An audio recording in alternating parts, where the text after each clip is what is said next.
What up, guys? Kevin here. It's that time.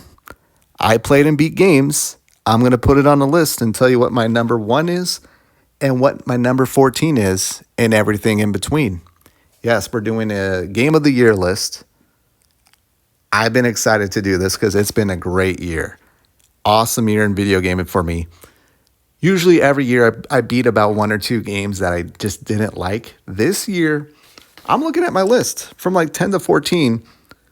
Those games could be in my top five any other year. That's how great this year, 2023, has been for me in gaming.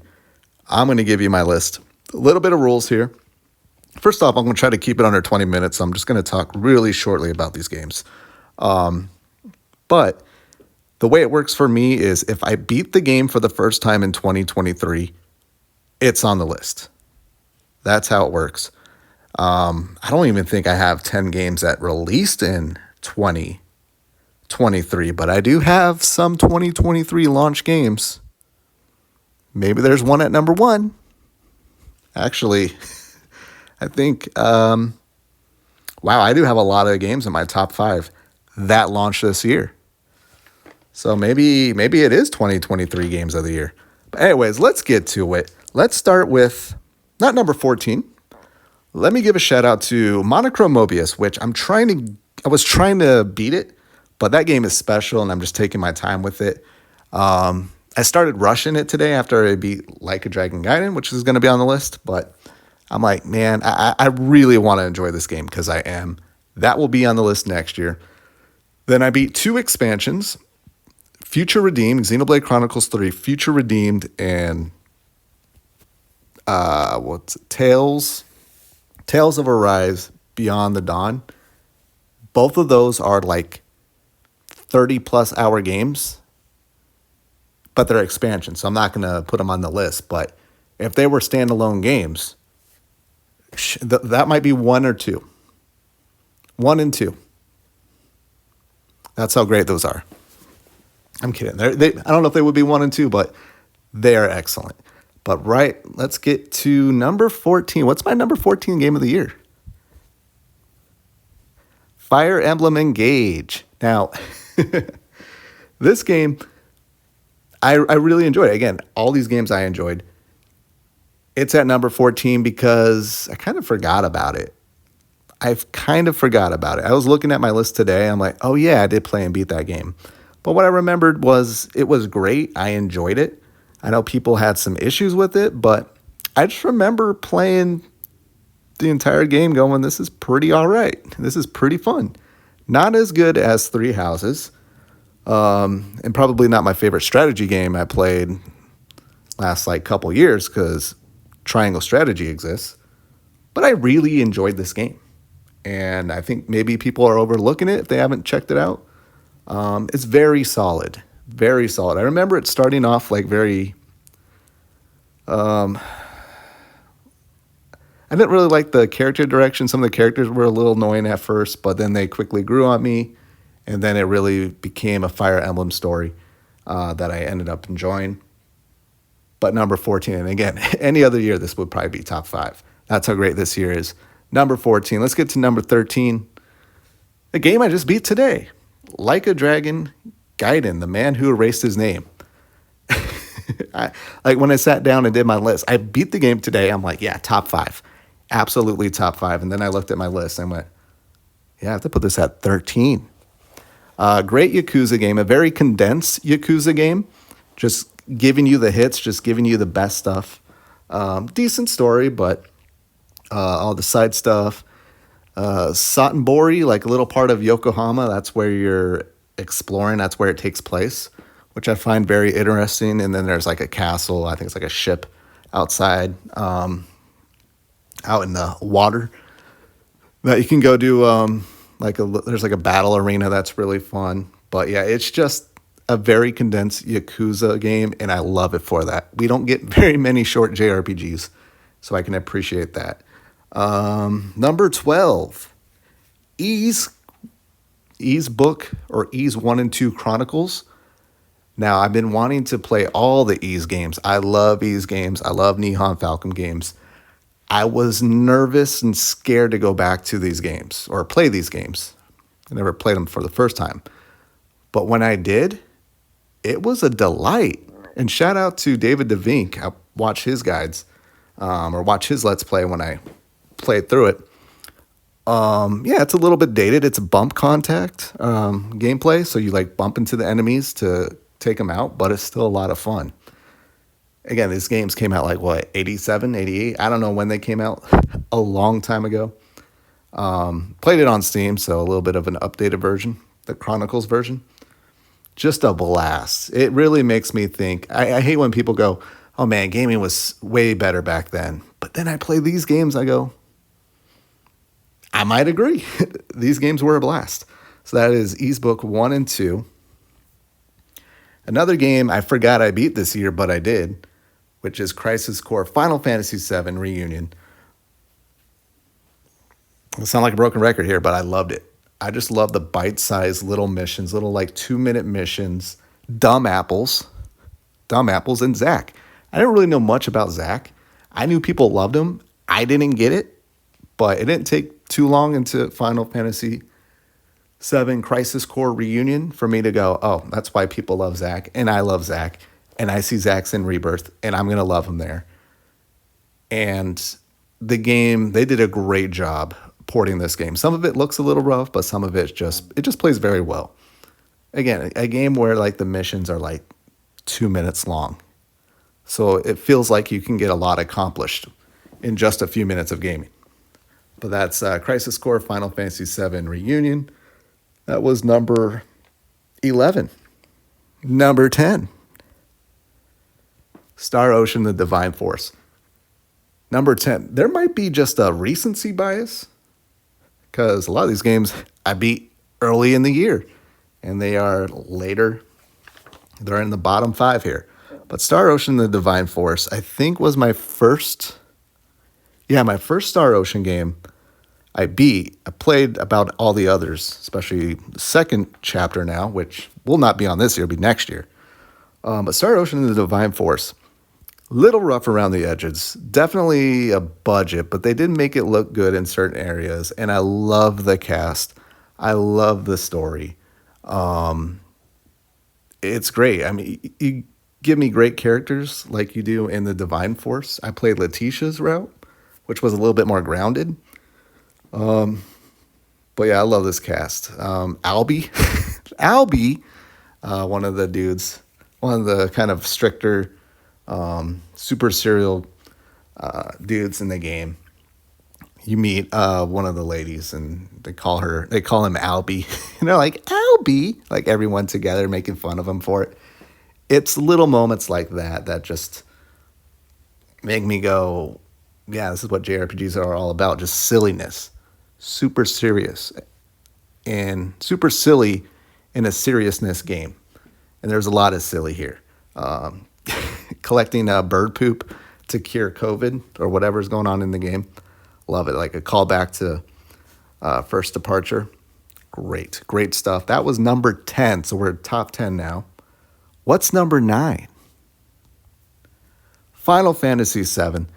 The game that's been eating at me for couple decades now, since I played it on PlayStation 1.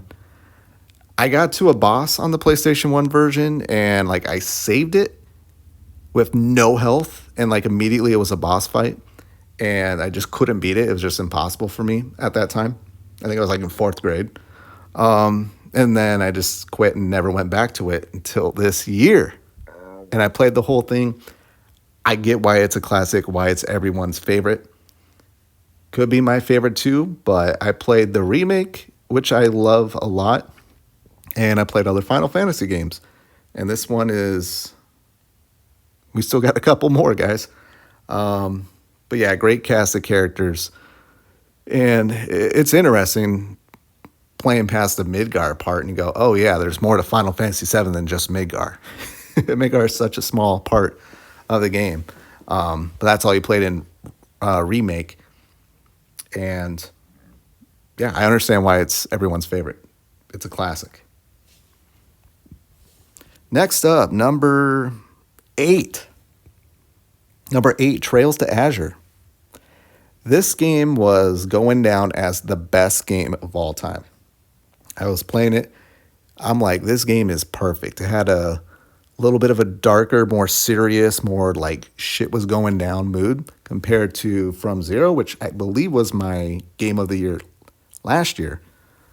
It was just perfect. Randy going a little bit off the rails. Shirley, the Red Constellation, and the last chapter happens. And it's not bad, but I felt like it was really rushed, and I just didn't really agree with everything that went down at the end or the last chapter of Trails to Azure. And for that, it is now number 8. Number 8. Still a great game. Again, about like 75% of this game is just the best I've ever played. But that last just kills it for me. Number 7, Final Fantasy XIV, which is an ongoing game, but this year I beat all the expansions and I am all caught up.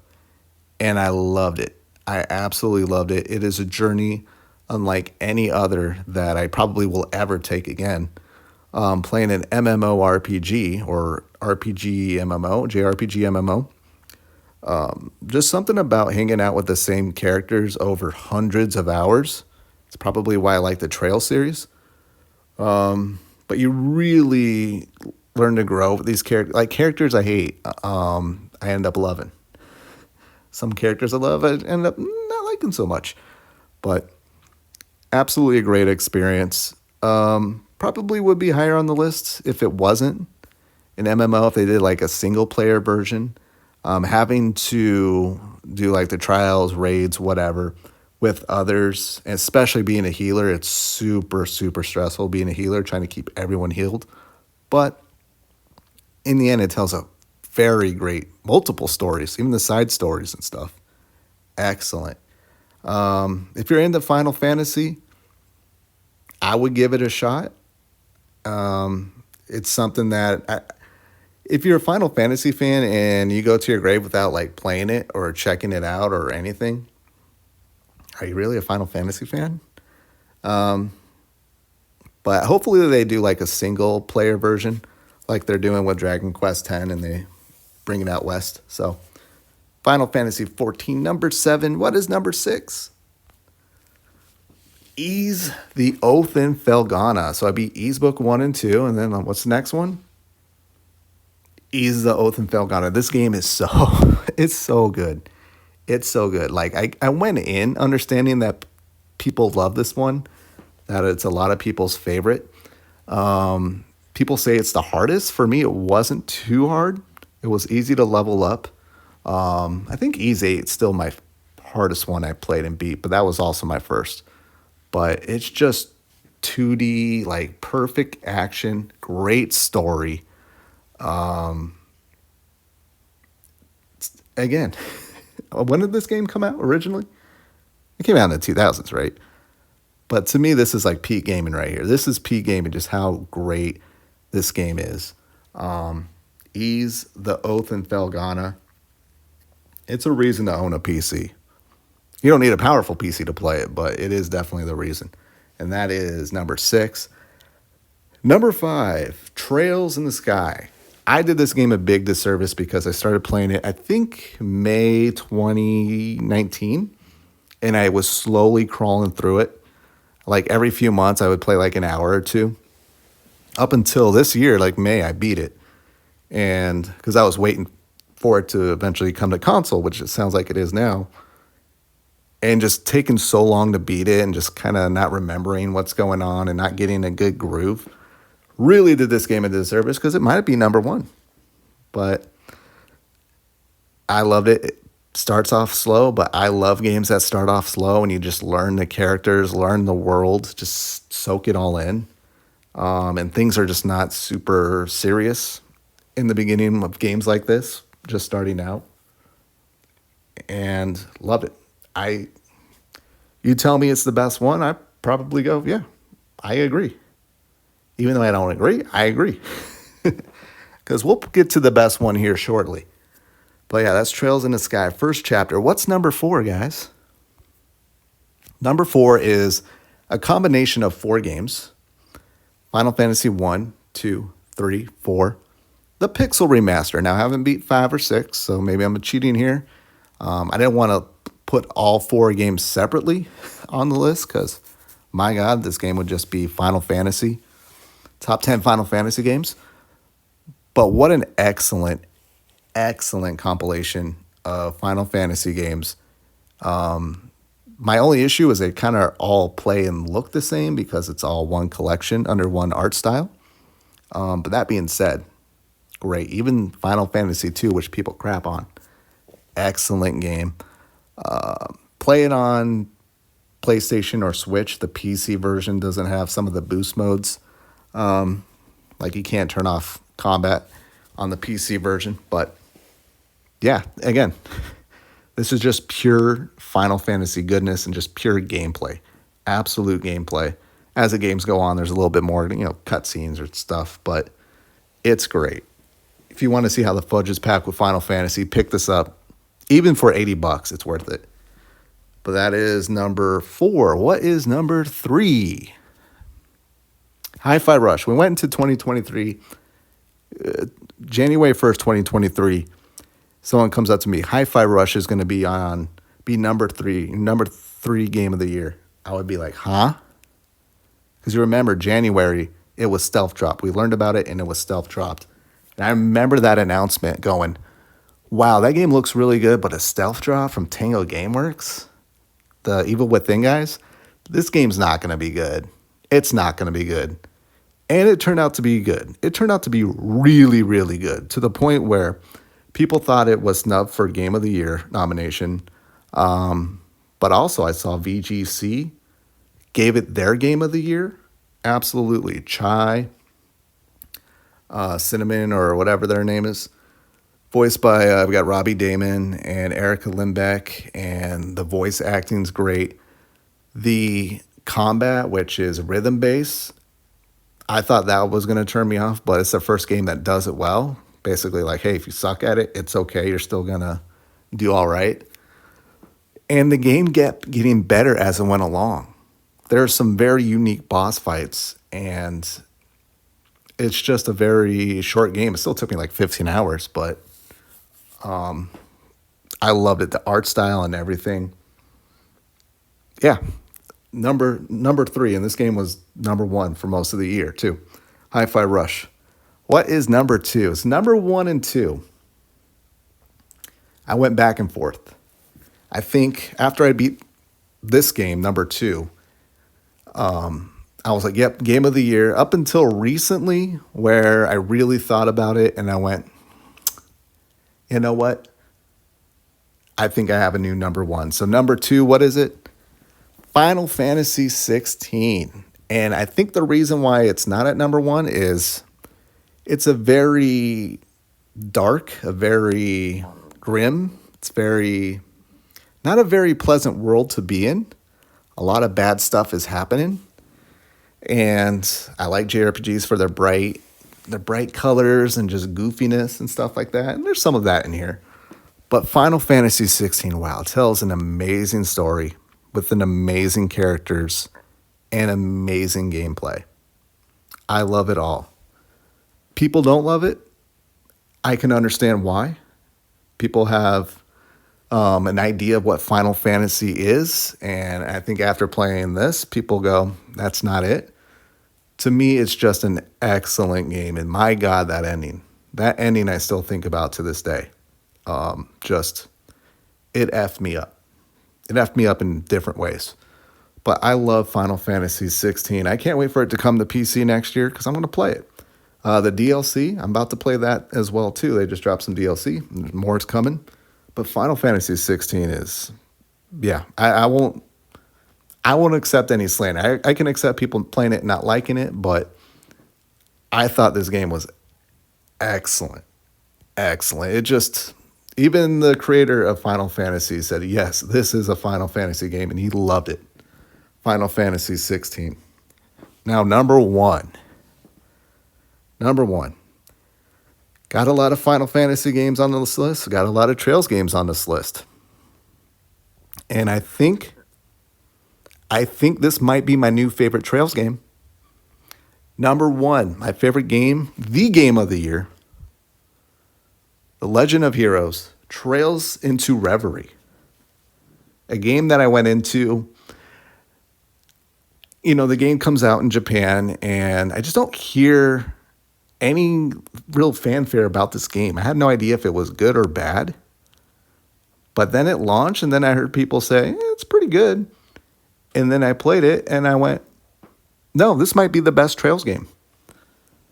It might be the best Cold Steel game. I should have done that backwards. Should have said this might be the best Cold Steel game. It might be the best Trails game. No, but what makes Trails into Reverie so great?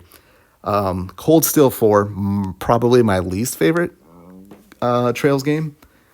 They introduce basically every character in the Trails series and try to have you play with all of them. And it did not work out too well. I still like 4, but I was like, man, that's just too much. It was just too much. And the game was really long. And it did have a beautiful ending, though. But it didn't really wrap up everything. Trails into Reverie is the epilogue of the Crossbell games and the Cold Steel games. And guess what? You get to play with the Crossbell gang, and you get to play with the Cold Steel gang. And then you get to play C's Route. C's Route is my favorite. I love C's Route. And when you learn who C is, and there's some great, oh my God, such great cutscenes, especially with C's Route. This is how you do it. When you have a game with so many characters and you want to play it as all, you divide it up into 3 routes, and you just have fun with it. This game was a lot of fun.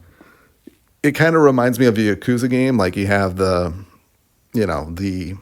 main story, which super serial, and then you have a lot of side stuff, a lot of side activities in this game. You got your dream sequences, like little stories that happen between or with certain characters during certain games that we didn't get to experience. One with Prince Oliver, that was a really, really good one. Good callback to Sky, first chapter. And much, much more. Even the new characters, Swin, Nadine, or whatever. Absolutely a blast to hang out with them. Yeah, easily my game of the year. I played it over the summer. It was a great summer game. Trails into Reverie will probably go down as the best summer game ever. Just absolute JRPG goodness, and a game that stuck with me, and it ended the Crossbell and Cold Steel arcs beautifully. And then we get a little bit of taste of what's going on in, was it Calvard? Shit's going down in Calvard. We got that art coming up. Absolutely just a work of art. Trails into Reverie. And I did learn who this person is here. I'm like, who is this person on the cover? I know who it is. I'm not going to spoil anything. But that's it. That is my game of the year. Trails into Reverie. And that is my games of the year. A lot of Final Fantasy. A lot of Trails. I'm doing the math next year. I got 4 more Final Fantasy games I want to beat and 3 more Trails.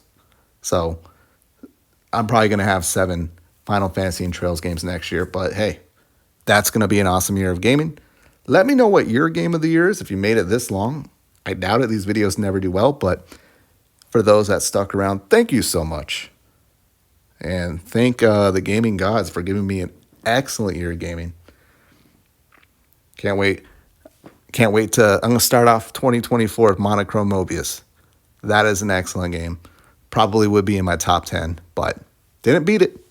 But I got to go. Thank you guys so much for watching. I'll talk to you later. Later.